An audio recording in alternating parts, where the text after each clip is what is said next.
Today is June 16th.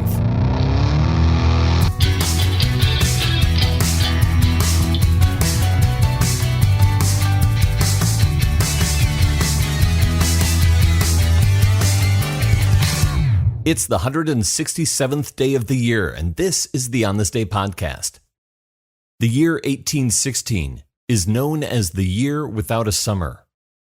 Because of climate abnormalities, there's a significant decrease in global temperatures. And in Europe, that means cold temperatures and heavy rains. British poet George Gordon Lord Byron is staying in Switzerland for the summer that isn't summer. Accompanying him is his personal physician and friend, John Polidori. That summer in 1816, they're staying in Villa Diodati near Lake Geneva. And staying in a nearby villa are Lord Byron's friends, the poet Percy Shelley and his lover/baby mama Mary Godwin, and Mary's stepsister, Claire Claremont, with whom Byron is having an affair. She's pregnant with his child. They all spend a lot of time together, often at Byron's rented villa. As it is the year without a summer, it is unseasonably cold and stormy, and the incessant rain confines them to the house for days at a time. The rain is so heavy and constant, at one point in June it keeps them indoors at the Villa Diodati for 3 days straight. During those 3 days, they entertain themselves by telling each other stories around the fire. 'Cause that's what you did in the days before everyone was staring at their phones in a social media trance. Besides, they're all writers. Byron is a well-renowned poet, a leader of the Romantic movement. Just a few years earlier, he writes what is his most famous poem, the first verse of which you may have learned at school at some point. She walks in beauty like the night of cloudless climes and starry skies. And all that's best of dark and bright meet in her aspect and her eyes. Percy Shelley is also a Romantic poet. His major works include Ozymandias, Ode to the West, and To a Skylark. His lover, Mary Godwin, is an unpublished writer. She started a handful of manuscripts, but is yet to finish any one of them. But she's still only 19 at this point. Even Byron's physician, John Polidori, has written a few books, medical treatises. Claire Claremont, she's a really good listener. They make up stories and they read each other's stories during those 3 stormy days in June. And in that time, it is on this day in 1816 that Lord Byron reads to the group from a French anthology of German ghost stories called Phantasmagoriana. Phantasmagoriana is described in its subtitle as, quote, an anthology of stories of apparitions, specters, revenants, and phantoms, translated from German by an amateur. Byron reads the ghost stories to Percy, Mary, John, and Claire on this day, and then challenges them to write their own ghost stories. It's a ghostwriting competition, if you will. They all begin working on their stories, which will all take more than the year without a summer to complete. Byron doesn't even complete his story, which is appropriately titled Fragment of a Novel. But he does write a poem that summer, Darkness, an apocalyptic story of the last man on earth. And Byron's fragment of a novel idea inspires his doctor John Polidori to write his competition piece, The Vampire, a novella published in 1819, recognized as the first modern vampire story. It's the ancestor to the romantic vampire genre.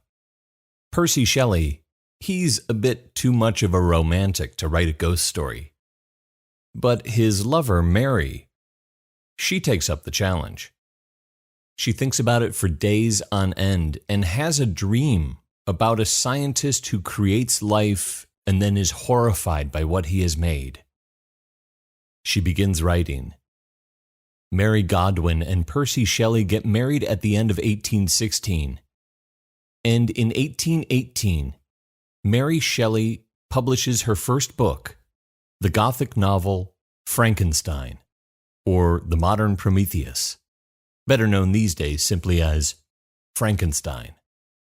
Mary Shelley, hands down, wins the challenge proposed by Lord Byron on a dark and stormy night at Villa Diodati in Switzerland, on this day in 1816.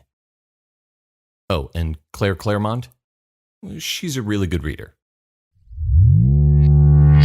And born on this day in 1917, Washington Post publisher Katherine Graham. Graham is born Catherine Meyer in New York City.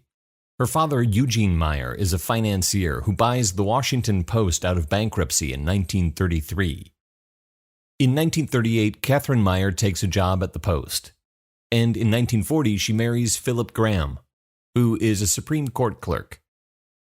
Catherine's father, Eugene, hands over the reins of the Post to her husband Phil in 1946, because that's how it was done in those days.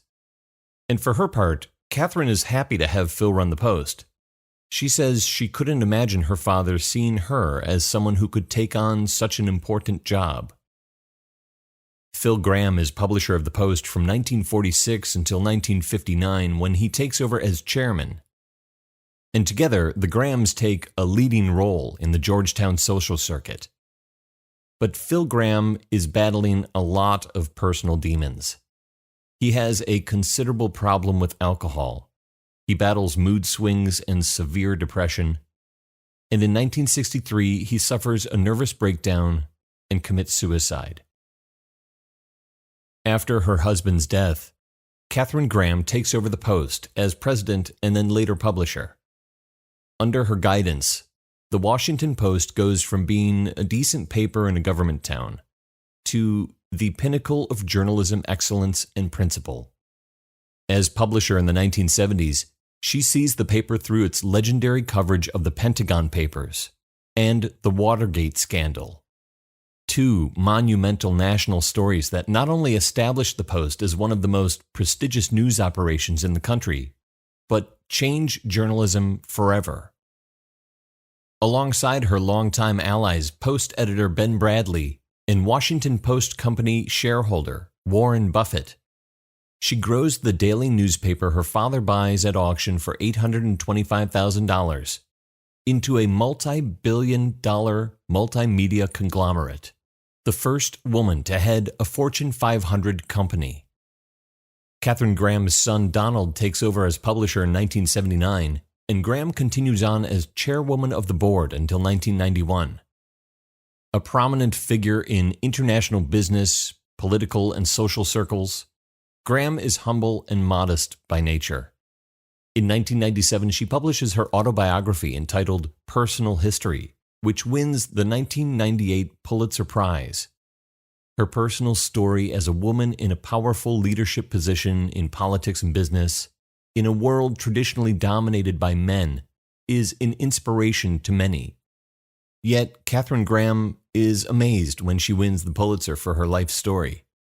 At an awards celebration held in her honor at the Post, her close friend Meg Greenfield, the editorial page editor, asks her, quote, "Now do you believe you wrote a good book?" In 2001, Graham falls on a sidewalk and injures her head. Katherine Graham, born on this day in 1917, passes away 3 days later at the age of 84. There are 198 days left in the year,